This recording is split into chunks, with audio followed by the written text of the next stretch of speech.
mãozinha. Obrigado. Boa tarde a todos. É bom voltar a Londrina.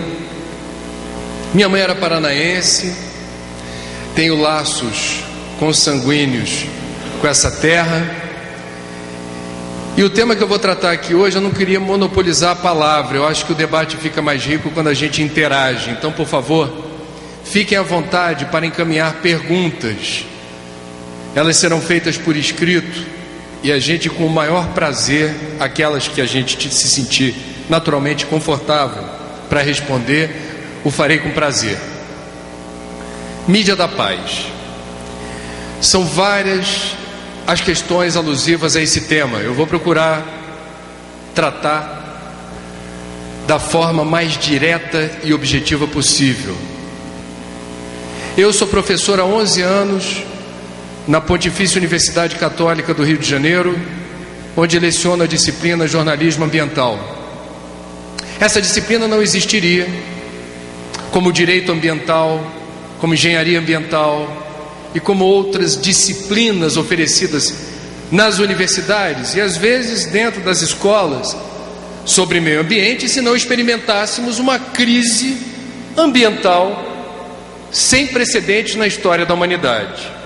Portanto, é preciso reportar o tamanho da crise, as causas da crise, as consequências da crise e o que precisamos fazer para enfrentá-la.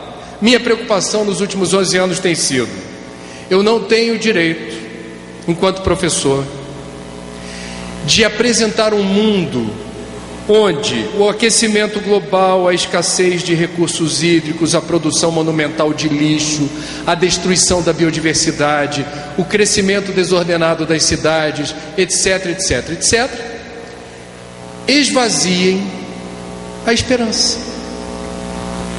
Eu não tenho direito, em sala de aula, de derramar, despejar, oprimir de informações pertinentes, informações apuradas, com credibilidade, de fontes fidedignas, sem calibrar o conteúdo de maneira a deixar uma fresta da porta aberta para o ar entrar. E as pessoas terem o direito de acreditar que é possível virar o jogo. Sem esperança, vocês não levantam da cama, nem eu. Sem esperança, a razão de existir ou de viver fica diluída, ameaçada. A gente precisa acreditar, e de preferência com fatos demonstráveis, que nós temos sim motivos para seguir em frente. Toda profissão tem uma função social. Qual é a função social do jornalismo? Denunciar o que está errado. O jornalista jamais deixará de mostrar, por ossos do ofício, por vício de origem, o que não vai bem, o que está errado. Corrupção, malversação dos recursos públicos, irregularidades, infrações. Jamais deixaremos de mostrar isso. Faz parte da profissão de jornalista denunciar o que não vai bem, o que está errado.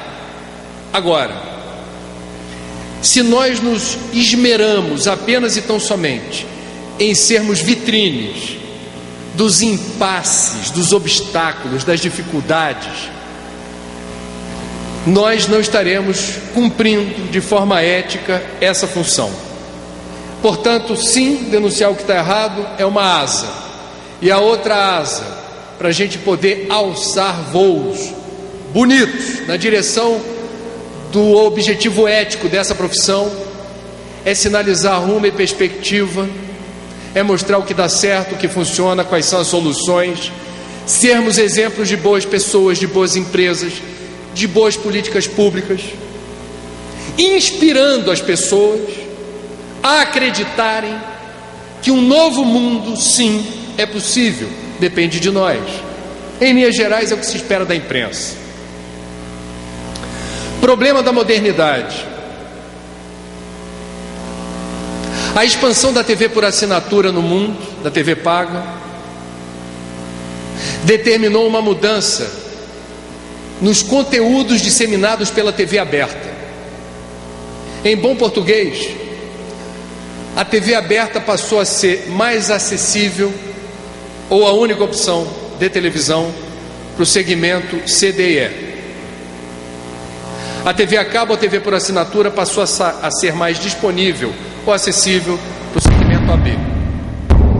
Significa que a presunção em boa parte das empresas de comunicação é que o que vai agradar o segmento CDE é programa de auditório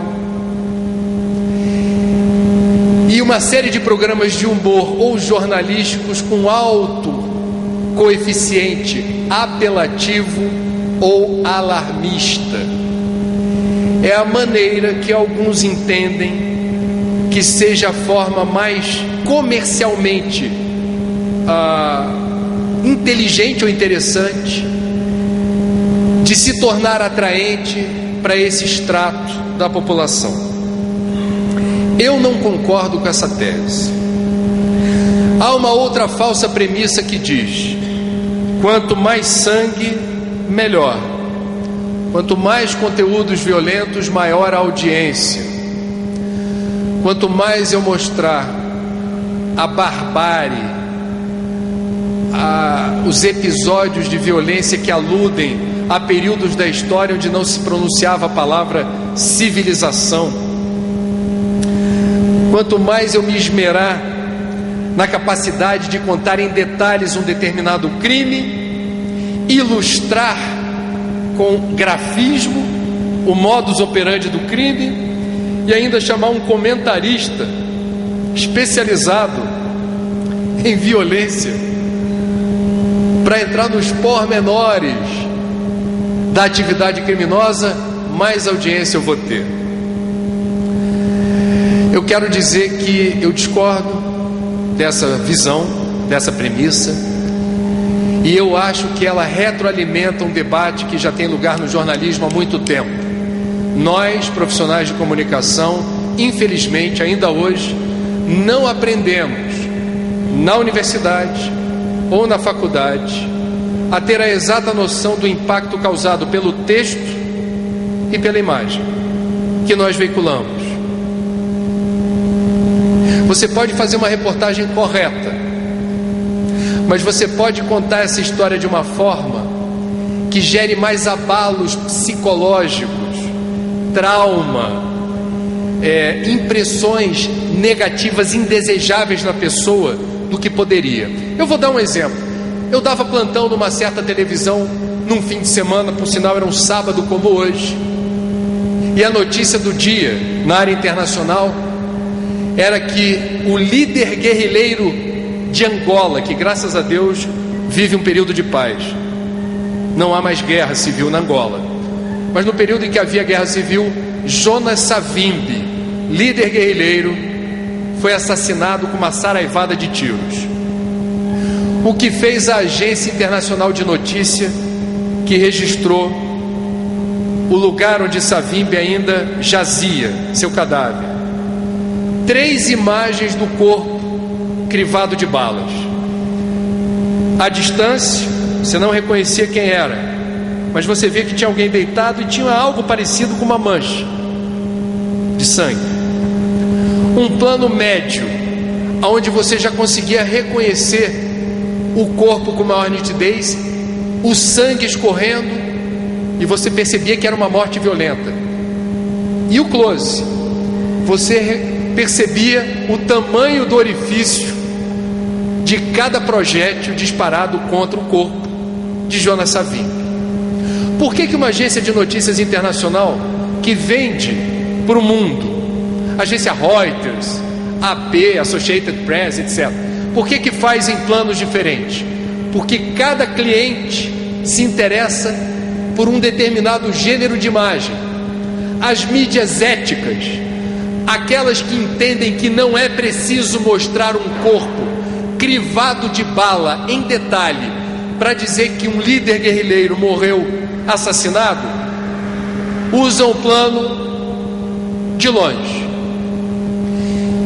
E os veículos de comunicação que não têm critérios éticos, que recorre com muita facilidade a expedientes apelativos e alarmistas, não tem nenhum escrúpulo ou freio moral para contar essa mesma história usando imagens de perto, closes, que chocam.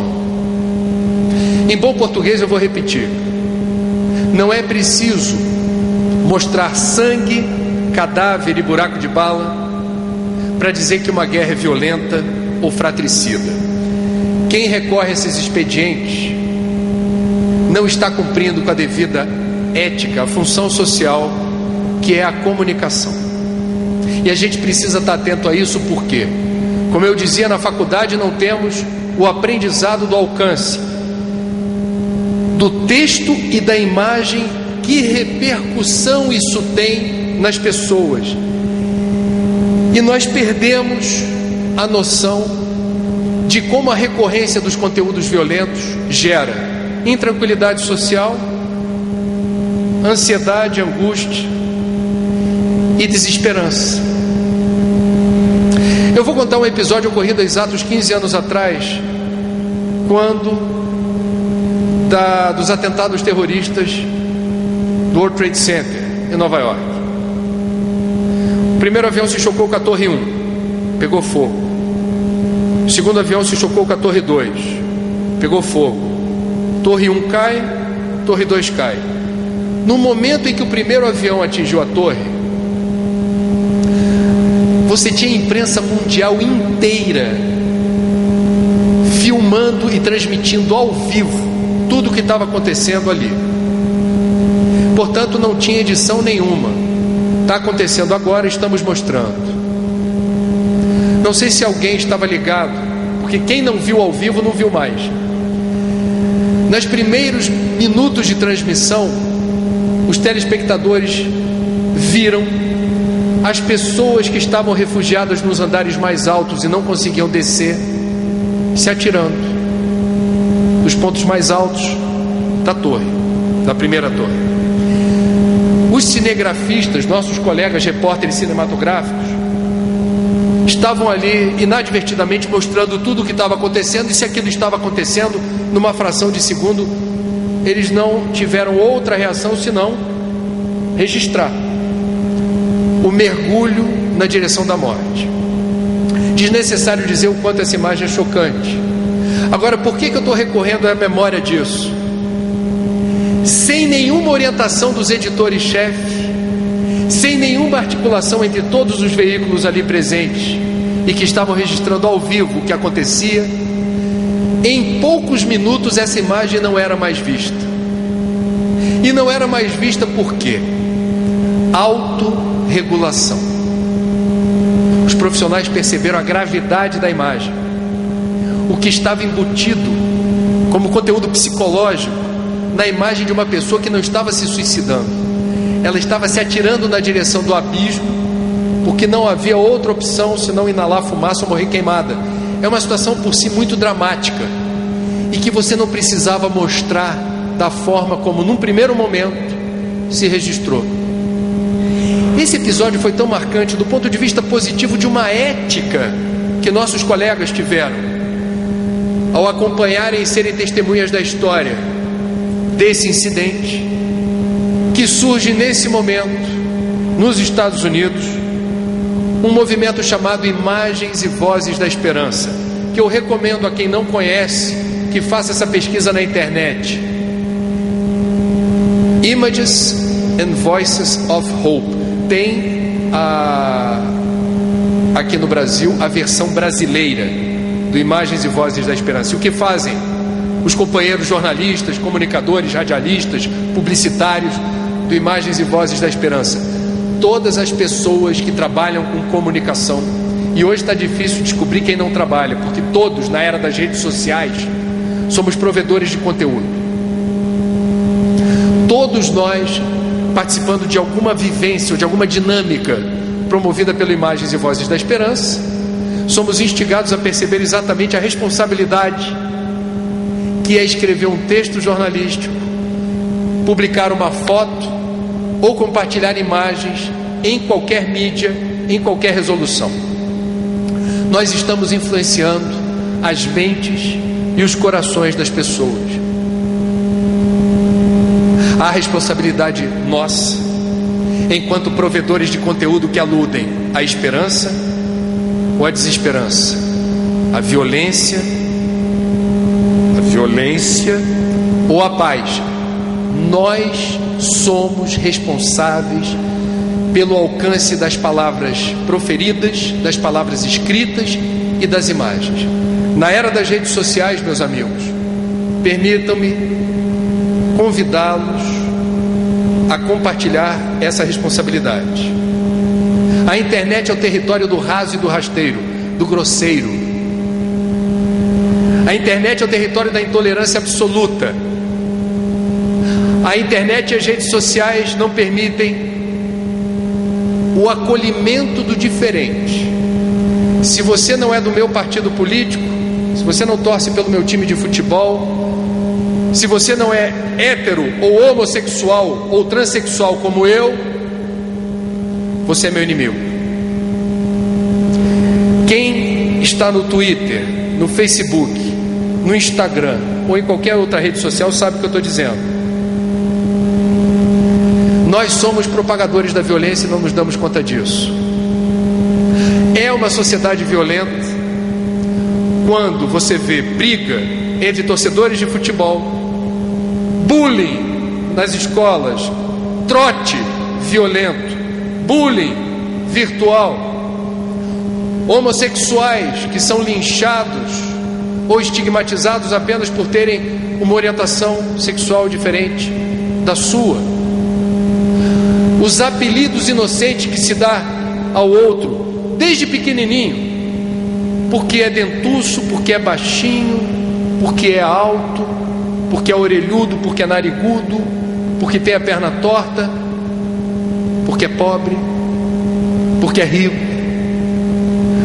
Nós vivemos numa cultura que estigmatiza o diferente, e eu preciso assinalar a diferença como mecanismo falso de autopreservação, posto que não nos sentimos seguros no ambiente onde há diversidade.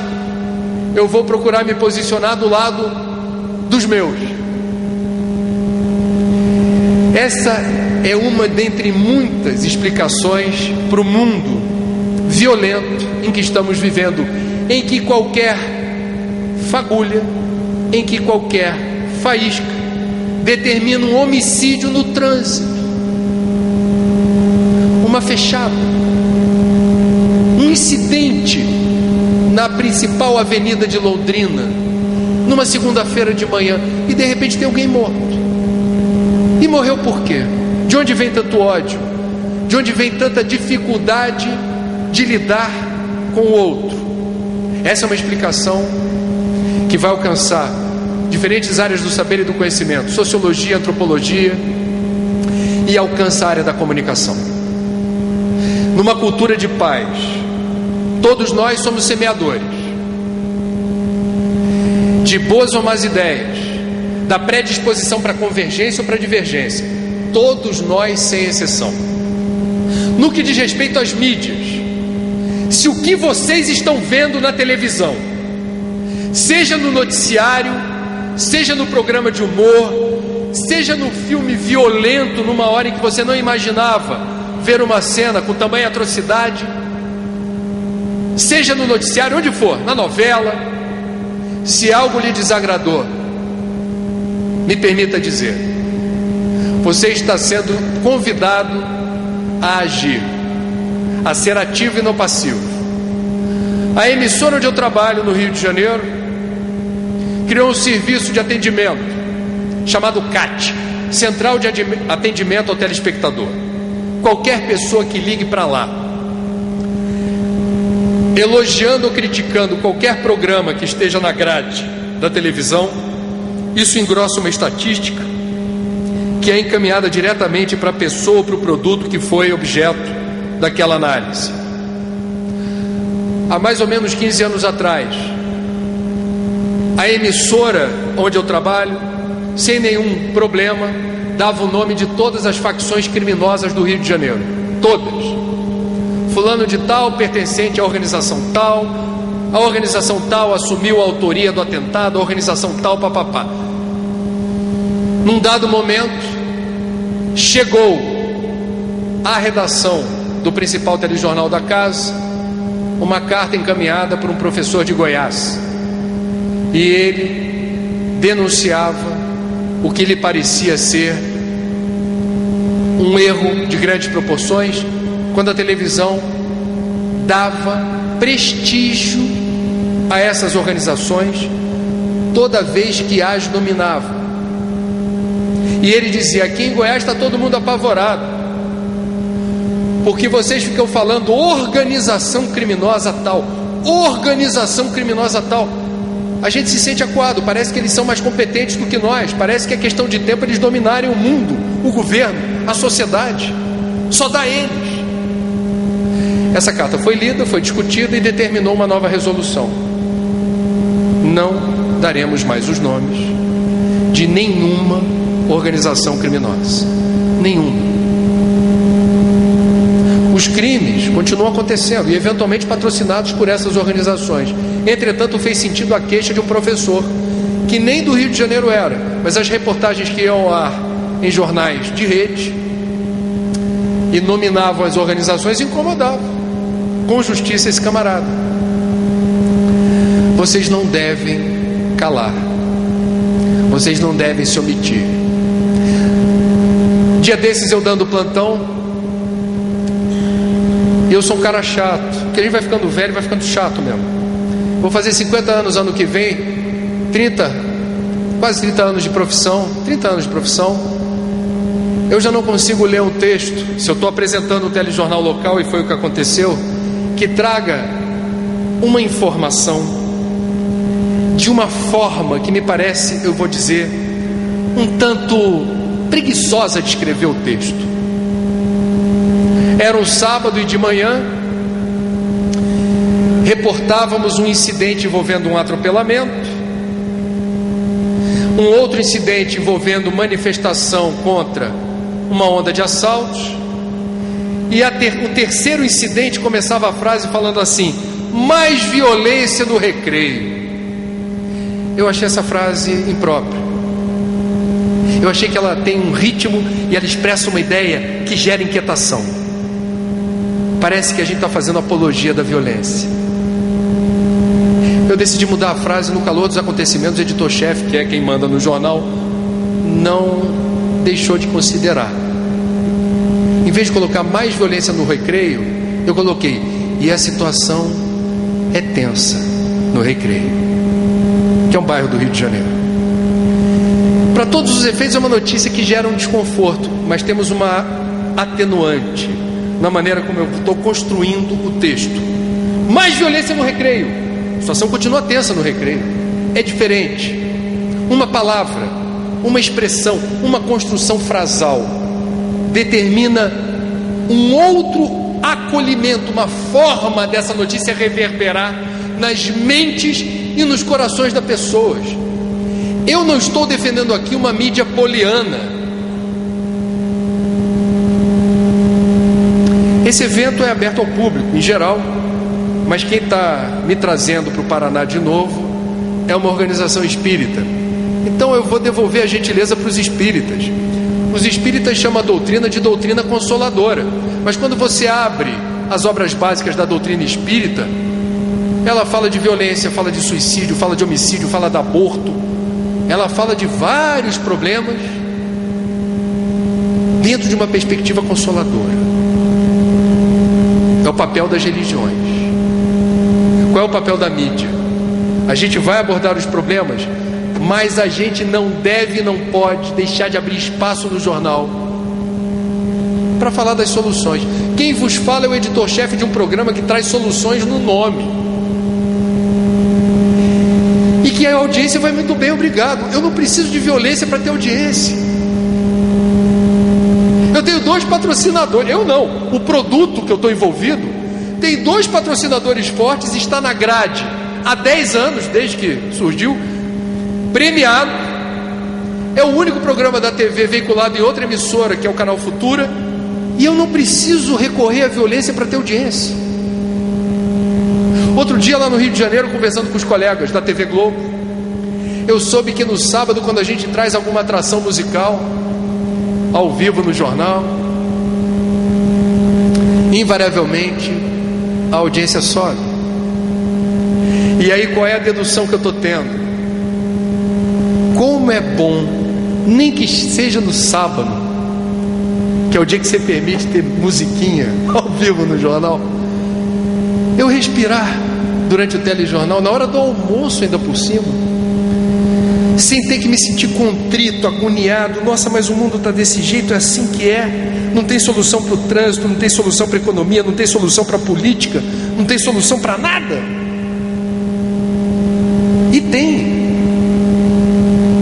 O Ricardo Boechat, do Grupo Bandeirantes, gosta de dizer de uma forma um tanto irônica o seguinte: é meu amigo, meu chapa, o que é notícia? Aí ele diz: se você está na Central do Brasil, olha para cima e o relógio da Central está lá, não temos notícia. Se o relógio da Central cai, é notícia. Eu respeito, mas eu divido do meu amigo Boechat no seguinte sentido: se a gente entender que só há espaço para notícia diante de um cenário de tragédia, catástrofe, acidente ou violência, não há futuro para o jornalismo. Eu perdi a conta de quantos amigos, alguns deles inclusive jornalistas, que não têm mais estômago para ler jornal todo dia ou para assistir telejornal toda hora. Por quê? Por autopreservação, instinto de sobrevivência. Você percebe quando algo te traz agonia, quando algo te gera intranquilidade. O papel do jornalismo não é esse. Se eu tiver que falar que um determinado bairro de Londrina é muito violento e abro o telejornal da noite dizendo que mais um homicídio houve naquele bairro, o certo ou o recomendável é que eu tente mostrar aonde em Londrina as estatísticas de violência são consideradas baixas ou dentro de uma razoabilidade numérica. E por que razão isso aconteceria? Porque há de ter uma explicação. Contrabalançar, equilibrar, vou usar uma palavra da moda do pessoal do STF, a dosimetria da notícia. Se a gente perde a mão e confia em premissas falsas de que apenas e tão somente conteúdos violentos geram atratividade, não há salvação para o mundo nem para o noticiário. Não por acaso a garotada não vê mais televisão. É interessante isso, é um fenômeno da comunicação. Eles vão buscar os conteúdos que lhe interessam na internet. É verdade que alguns desses conteúdos talvez até rivalizem com o que há de pior na televisão, mas via de regra a garotada, talvez premida pelas circunstâncias, eu já vou para uma escola onde eu percebo a aventura do conhecimento como um fardo. A maior parte das escolas no Brasil não conseguem fazer com que o conhecimento seja uma aventura deliciosa, é um fardo.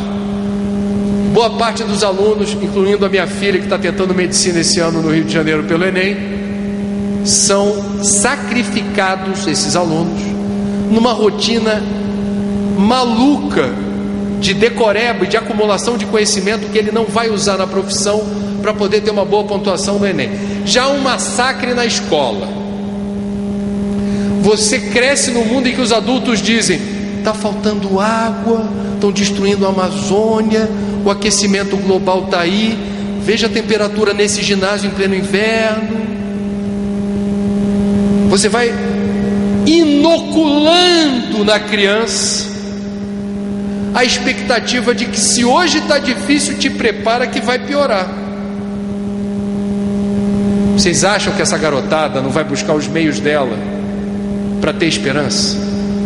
Eventualmente na internet, menos mal, tem outros que procuram droga.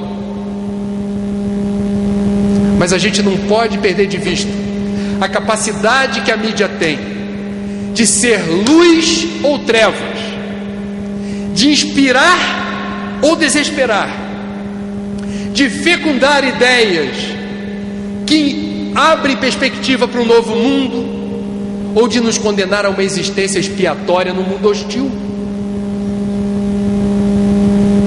Se eu viesse falar de mídia da paz 10 anos atrás em Londrina, eu falaria apenas de veículos de comunicação. Eu estou em 2015.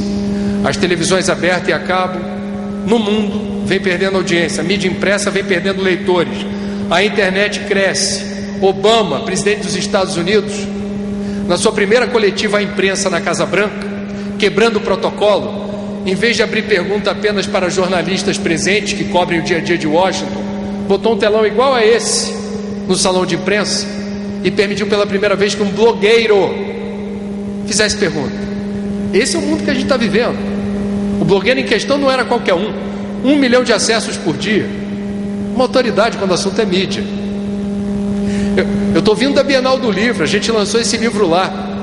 Alguns dos autores mais vendidos da Bienal vieram das redes sociais.